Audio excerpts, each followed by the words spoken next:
Trying to add a mortgage payment to an already high DTI means that you're overextending yourself, and this can put you at risk of default of your mortgage loan, which is risking your home and your credit score. Let's take a look at an example.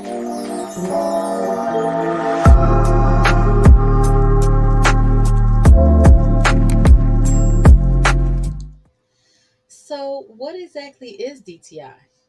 Debt to income ratio is a crucial financial metric that lenders use to assess your ability to be able to manage your monthly debts and how that relates to your income. It's represented as a percentage, and it is used to help determine how much of your income can comfortably go towards housing expenses. There's real consequences to not calculating your DTI and really understanding where you stand when it comes to that number. Loan denial. If your DTI is too high, lenders will typically deny your application from the start. Financial strain.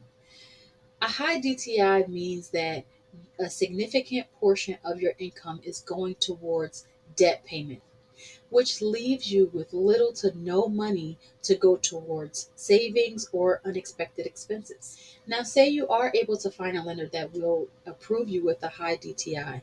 Trying to add a mortgage payment to an already high DTI means that you're overextending yourself, and this can put you at risk of default of your mortgage loan, which is risking your home and your credit score. Let's take a look at an example. Calculating DTI is relatively straightforward. You want to be sure to include all your monthly obligations. This includes payments like mortgage or rent payments, car loans, credit card minimums, student loans, child support and alimony payments, personal loans, and things of that nature.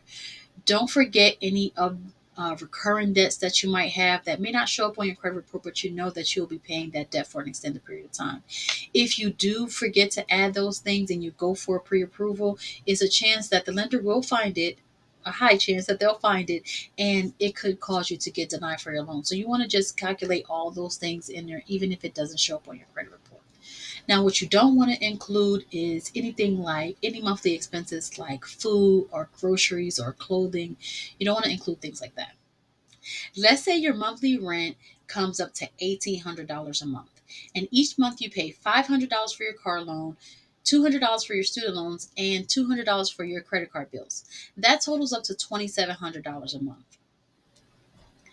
Next, you want to calculate your gross monthly income, your monthly income before taxes.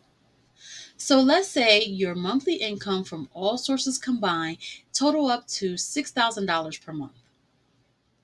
Divide your total monthly debts by your total gross income, and this will give you your debt to income ratio, which in this example will give you 45%. The results of your DTI will come out as a percentage.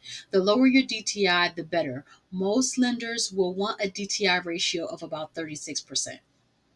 In order to achieve the 36% DTI in this scenario, we will want to reduce our expenses by $500 a month. So, why is DTI so important? Well, lenders want to make sure that you can handle a new mortgage payment along with your other debts. And a low DTI makes you more attractive borrower, so to speak. It increases your chances for loan approval, and also it increases the potential of you getting better interest rates.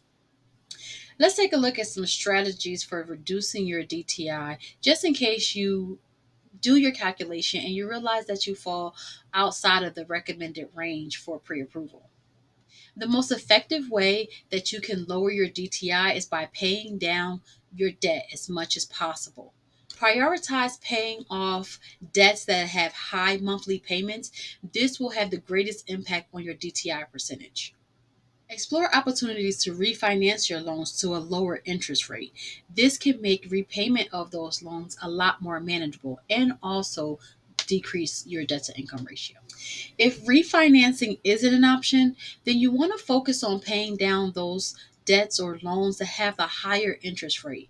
By doing so, this will have a greater impact on your debt to income ratio because they carry more weight on your overall finances, and repaying them as quickly as possible can help improve your debt to income ratio.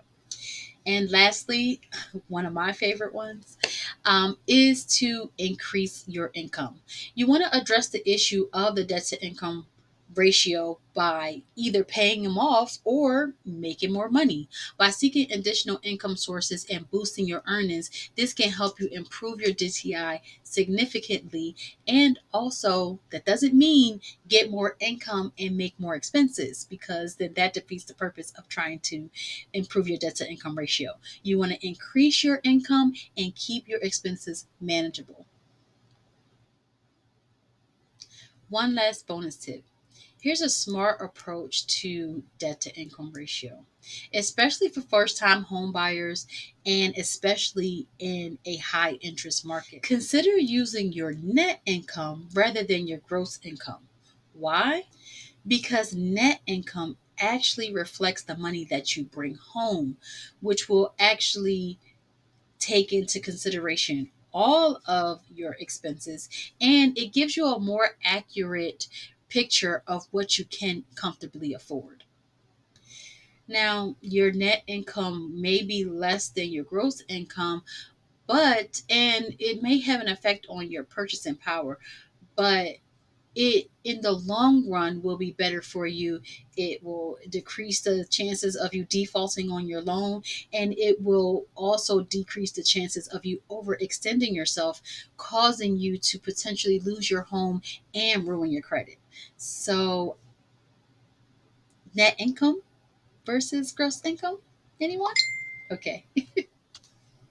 Well, that wraps up DTI, the secret sauce, and hopefully that demystified DTI for anyone who wasn't sure what it was and how to calculate it. If you found this video helpful, please give it a thumbs up and don't forget to like and subscribe to my channel. And for more essential tips, I want you to click that bell notification so you don't miss a video. Thank you so much for joining me today. And remember, the knowledge that you have going through the home buying process is what's going to make it easy and a more simpler process. Thank you so much and happy homeownership journey. See you next time.